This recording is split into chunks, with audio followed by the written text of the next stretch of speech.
Season 2 showcased a new crop of composers, hired from jazz, classical, and avant-garde arenas, producing music of an adventurous and dramatically effective kind, and unlike anything else on television at that time.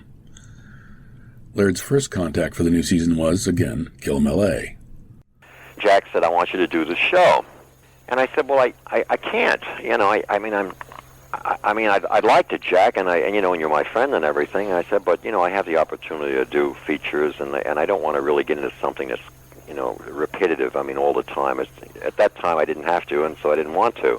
I waited a long time in my life to get to that point, and I didn't want to take two giant steps backwards by, working on a weekly series.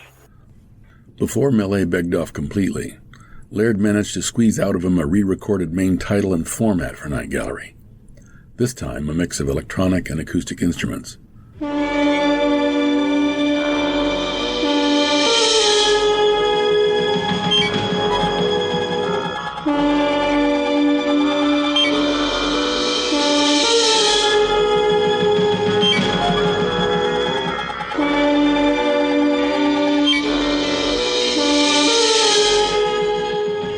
In addition, for the flip side of Satan, the tale of a sleazy DJ who gets his comeuppance at a deserted radio station. Malle composed a set of cues representing the demonic AM fodder that heralds the doom jock's final judgment in the segment's electrifying finale.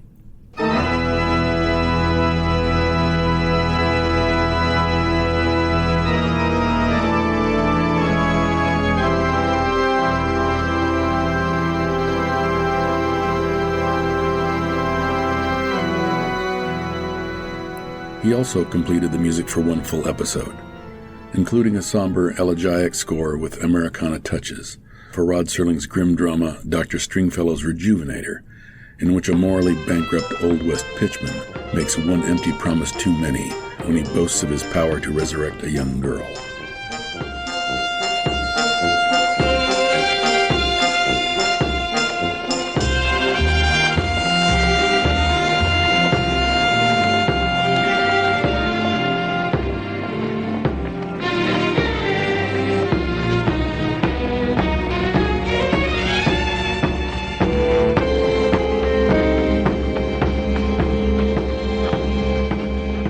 Malle would later reuse the thematic material from one of the cues as the main theme for his hauntingly beautiful score for the 1973 telefeature Frankenstein, The True Story.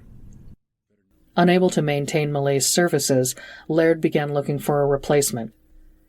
In part, it has been a fishing expedition. Various associates have recommended certain composers to me, and in some cases, I have selected people I'm already familiar with through their recordings and other credits. Thus was hired jazz saxophonist Oliver Nelson. Known to Laird through his landmark albums, The Blues and the Abstract Truth, Jazz Hat and Suite, Sound Pieces, Nelson was not merely an exceptional instrumentalist and arranger, but also a fluent composer in larger forms. He arranged and conducted Sonny Rollins themes for the Michael Caine movie Alfie, and composed for such TV series as Ironside, Longstreet, and The $6 Million Man. Nelson's compositions show the most democratic of influences, from Duke Ellington and John Coltrane to Béla Bartók and Claude Debussy, and Laird himself praised his exceptional sense of drama. Nowhere is the Bartók influence more pronounced than in Nelson's eerie score for The Boy Who Predicted Earthquakes, where his mysterioso main theme, a mournful threnody for the last hours of life on Earth, is strongly reminiscent of Bartók's night music movements.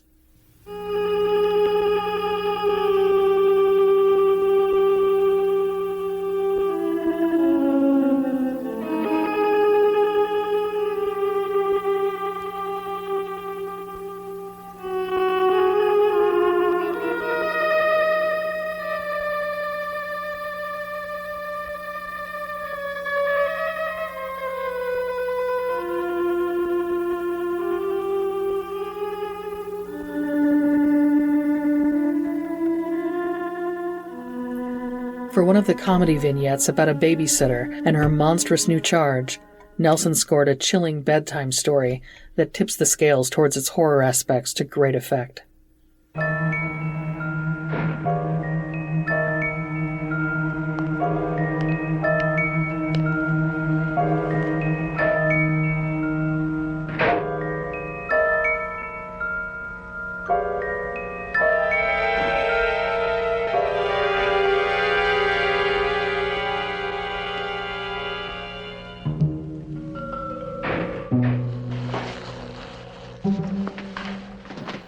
For The Hand of Borgus Weems, about a man who finds his right hand possessed by another, Nelson's cues balance electronic and acoustic instruments, heightening the alien possession mood with its weird, unearthly atmosphere.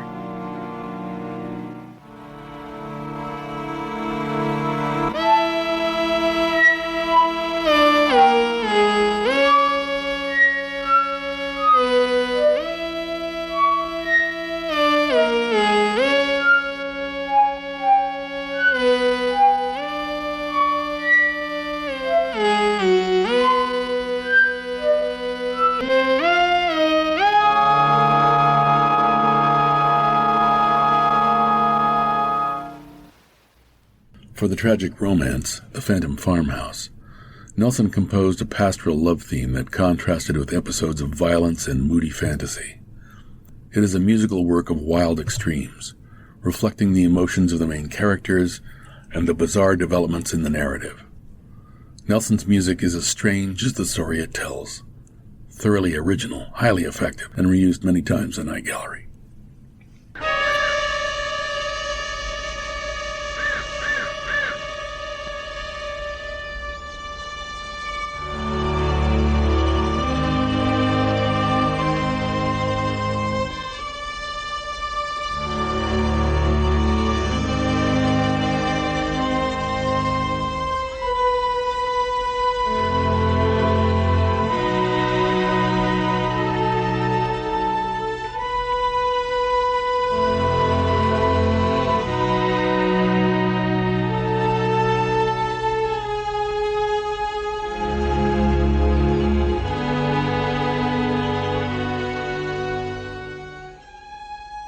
For his final score for the series, Nelson dispensed with electronics altogether. The Sins of the Fathers is set during the Middle Ages and features a repellent Welsh funerary custom, ensuring a dead man's redemption in the afterlife by feasting in the presence of his corpse, taking on his earthly sins. For the central episode underscoring this weird ritual, Nelson paints a graphic musical representation of fear and nausea with muted brass and seesawing lower strings, building to a frenzy of horror and despair.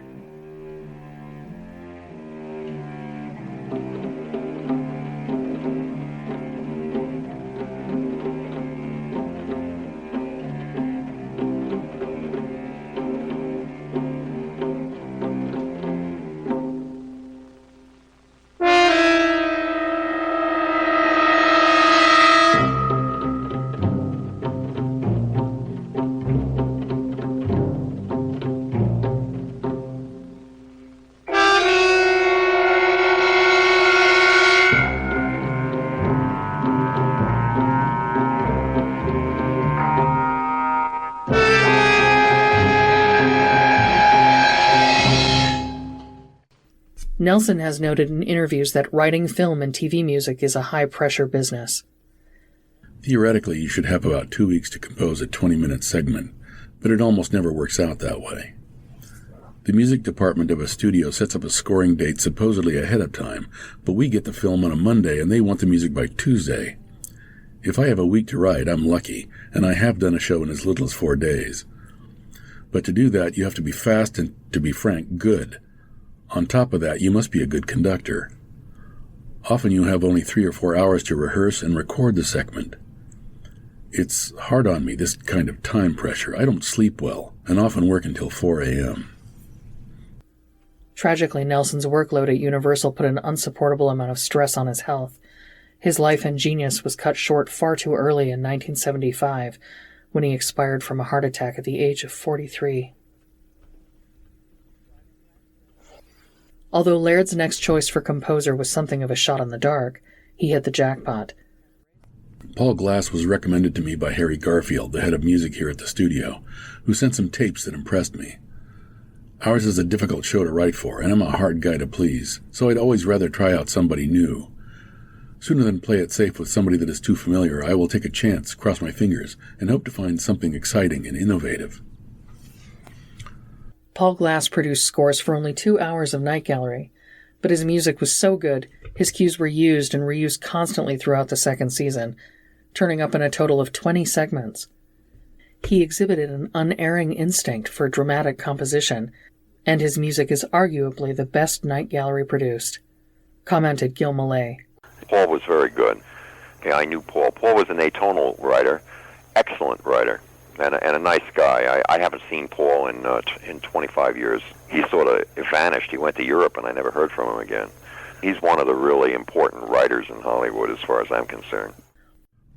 Glass honed his craft at the sight of two eminent composers, Goffredo Petrazzi and Witold Lutosławski. While in Hollywood, he made his mark with scores for Otto Preminger's Bunny Lake is Missing and the bone-chilling Lady in a Cage. I was involved with the gang of the 12 Toners, says Glass, referring to the followers of Arnold Schoenberg, whose theoretical teachings brought a timely Freudian angst to 20th century music. You know, I got to be known, and we all got to be known to be, weirdos, to speak, because also music is always about tension, right? And so something like the Night Gallery show would be, ideal for somebody like me. And the other guys would adapt to, writing weird music, like Gil Malle, who was very good at that, too. And Lalo, of course, Lalo Schifrin. In only one of the four segments Glass scored is his natural atonal voice heard in full flower, but his gift for finding the emotional core of a story was unfailing. For Silent Snow, Secret Snow, Glass created a haunting melody for flute and strings to detail the mental landscape of a boy descending into madness. With the Night Galleries, probably the best one, even if it is a tonal score. And that is, in Silent Snow, it's a quite unusual thing. It's a flute, like a flute concerto, right? Or flute and strings. Silent Snow, Secret Snow is a set of variations on an original theme. Those are real variations. And there was no restrictions about dissonance or complexity or anything like that. You could do pretty much what you wanted to do. It was very free. It was my choice with Silent Snow to do a tonal score.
For The Messiah on Mott Street, the tale of an elderly, ailing Jewish slum dweller who bargains with death to stay alive for his grandson's sake, the composer was at first unsure how to approach the piece.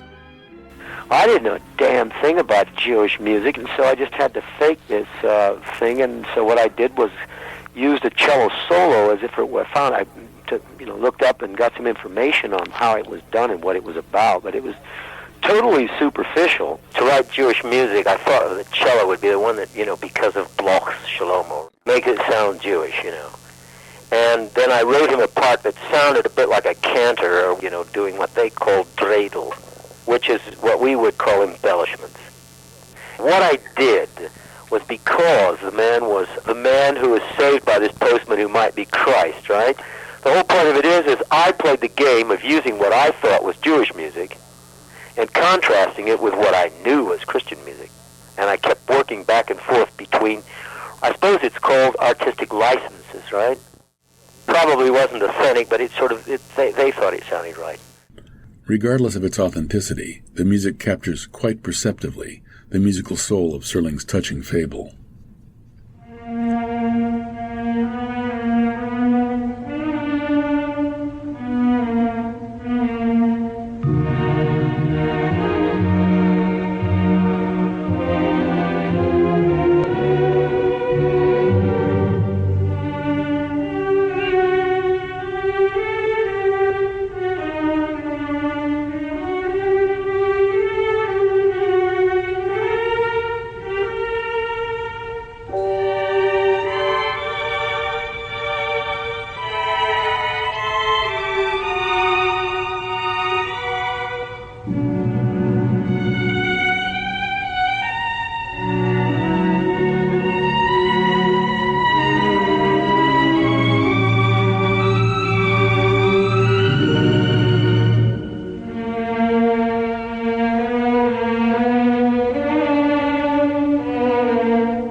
Question of Fear, the tale of a mercenary soldier accepting a bet to stay overnight in a haunted house, found Glass in particularly unsettling voice.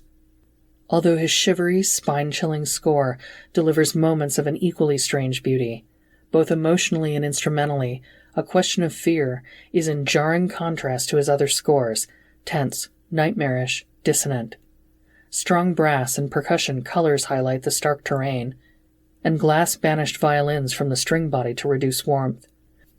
The broken, agonized piano line, an unsettling commentary on the savage encounter between the mercenary and the concert pianist father of his hidden nemesis, wanders throughout the score like an accusing wraith, and Glass's use of eerie, dissonant string figurations and percussive outbursts go a long way towards exposing the raw nerves just beneath the surface of this tale.